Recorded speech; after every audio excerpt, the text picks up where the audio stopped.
TM. You thought that was funny. SC. Yeah, not in a bad way though, it is funny. Odd though. TM. You mean Tesla. SC. So what do you think of it? Black is the face of light. TM. The quote. I don't know. SC. Did you notice the narrative of thought he employed? Falling stars, why did it fall? So you could catch her. TM. I don't remember that part. It sounded like crazy talk. He was interviewed at the end of his life because he was respected. That was my thought. SC. Yes. So you remember the question though, why would God create light on day 1 and the sun on day 4? How did you learn it in church? TM. I don't know. I would imagine they would say God is capable of anything. There is a reason but not an explanation, that's what faith is for. SC. Kind of thing. TM. Kind of thinking, laugh. I see what you mean about physics. When a problem arises it has to be addressed. SC. Yeah. TM. Unless you're not interested. SC. Yes. TM. Whoa, you got excited. SC. No, just an emphatic gesture, haha. TM. My mom says you work 5 hours a day, so this is what you do with your time. Think about the universe, why God created light on day 1 and the sun on day 4. Listen to interviews by Tesla. SC. Yeah, I would say so, I think. That's the thing for me is it seems to come around. I don't think I started with that question. I'm sure it was there, but I agree, when you start gathering questions it doesn't mean you stop reading necessarily, or even believing. The more you learn about things, the greater appreciation you will have for being able to answer a question you had forgotten. It works like that, no different than parenting. TM. Parenting. SC. Or learning to walk. Questions about how it is done are answered by doing it. Kind of like salvation, right? TM. So you think it's talking about dark matter, dark energy first and then the sun. Energy, light, that could be the whole confusion.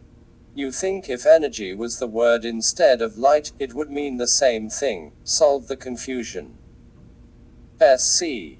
Yes, but only because someone discovered something since then. Otherwise there would be no place for the distinction. It's possible God would have known in the beginning, even forced the confusing narrative to make us wonder about the illogic of it. TM. Interesting. We always seem so certain. SC. I'm going to do something and I don't want you to be afraid. TM. Oh God. SC. Right. When I do it, just know that it is not to harm you or destroy your faith. Our conversations won't matter if this forces you away. I'm willing to do it because of your line of questioning. You're not seeking something from me, you're trying to develop your own thinking processes. My thinking was different enough that you remembered me, but you have to understand where I am coming from. I don't like going beyond a certain point to have you find somehow that I was being dishonest, ingenuine for not telling you sooner. It's so central to your identity and I don't think you're ready for someone like me. You're still young, you could come back when you have a degree. TM. It sounds serious. SC. It is. You can leave and come back, never come back, burn the whole thing. The memory, I'm not here for you, but like your mom I'm willing to communicate. TM. Did you do this to my mom? What you're about to say, I mean. It seems serious. SC. Yes and no, I don't want to waste my time, but not because your mom was here for a different purpose. TM. Okay, I can take it. What is it that you think will be so devastating, I guess? It's starting to feel weird. SC. Don't think of it like a test. I don't want to waste my time.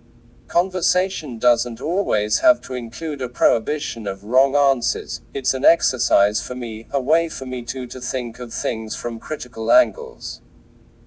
TM. Okay, shoot. I don't care, I want to learn how people think. SC. Okay. I just didn't want this to land awkwardly. Some things deserve a little preparation. TM. So what is it? SC. When you received salvation, what happened? TM. Like what happened? I was saved, forgiven of my sins. SC. And how did that happen? TM. Through Jesus' sacrifice. SC. I understand what you're saying. This is what I mean by I don't think you're ready yet.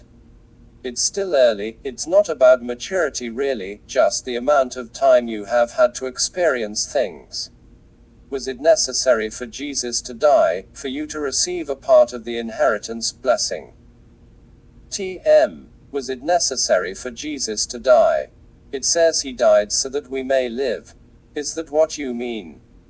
SC. What was the process for the transaction? Were you in a stadium, church? TM. Church, it was when I was young. 7 I think when I made a public profession of my faith in Jesus. SC. What were the terms? TM. The terms. You mean what I said? SC. What was said to you first? Let's start with that. TM. Whoever raises their hand and professes the faith in Jesus will receive eternal life. I raised my hand. SC. And then what? TM. I was young, so don't make too much of it. I went down and said a prayer. SC. What did the pastor say? Try to think of everything. What did he start with? TM. Repeat after me. I believe that Jesus died for my sins. SC.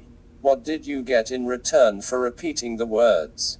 Did you feel anything? TM. No, I don't know. I was happy. I remember everyone being happy around me, my parents. I felt like I accomplished something. Something important, something that was necessary for my life, part of growing up. SC. Excellent. Excellent description. You knew then something you didn't know before. Try to remember as a 7-year-old what it was. TM. I knew I was going to heaven and not hell. I would be with my family forever. SC. Great thoughts for a little girl. I understand perfectly. I experienced much of the same things earlier. So, where do we go then to receive salvation from Jesus? TM. It's the foot of the cross, where he died for us. SC. Do you remember what the serpent was doing in the Garden of Eden? What the fruit of the tree of knowledge represented to Eve? TM. Yes. I see. SC. Not yet, don't say it. It's just another way to look at things. TM. You're saying that what I did, what that was the same thing as Eve in the garden. But she was told not to eat it already. SC. Eat what? TM. I think it was the knowledge of good and evil. SC. And you went home that day with what? I just mean, what was the difference from when you walked in the room from when you walked out? TM. My sins were forgiven for eternity. SC. The purpose is salvation. TM. Yes. SC. Perfect rest like we talked about before, unchallenged perfection. TM. Not in this life though, this life is for learning. SC. Learning what? TM. As much as we can, I guess. SC. So here's my perspective. What you received was the knowledge of what you were promised was the experience of contrast. TM. Yes, that's not controversial, laugh. SC. But it does sound a little like timeshare in heaven. Did you give him any money? TM. We always donate, I'm sure my parents did. SC. Okay, good. TM. What do you mean, and now you're finished? SC. What you walked away with was the knowledge of your good and not your evil. A future of experience is what you were promised. What they always promise. A certain knowledge of a certain faith generally means from there you're finished. You become a child of inheritance, thankful, appreciative, obedient. It doesn't mean you don't go to school or even possibly teach physics, it just means that doesn't matter as long as you're safe. You grew up like I did. I wanted to get along and participate in what was going on around me. It doesn't mean we fell through a trap door at that age, it just means I think that we weren't as certain then as we can be now of what we were a part of. TM, so you're saying that Jesus is like the apple on the tree in the Garden of Eden. The cross was the tree and people come there to receive. SC, and then walk away with that experience for a promise. It wasn't the apple in your case or in mine, it was his heart. It's about opportunity, potential. If you could, would you? I imagine because of who they are and what they are like, our presence in their places would itself put them in a position that could be viewed from a certain angle as a leverageable vulnerability. I think Jesus said what you did with the small things you would do with the great, so it's just a quantificational resonance for us to understand how our light is filtered. SC, I don't think they would want to be overlooking their shoulder as new beings arise from where a new star's born. I think the angels want us to understand our own presence, how it happened.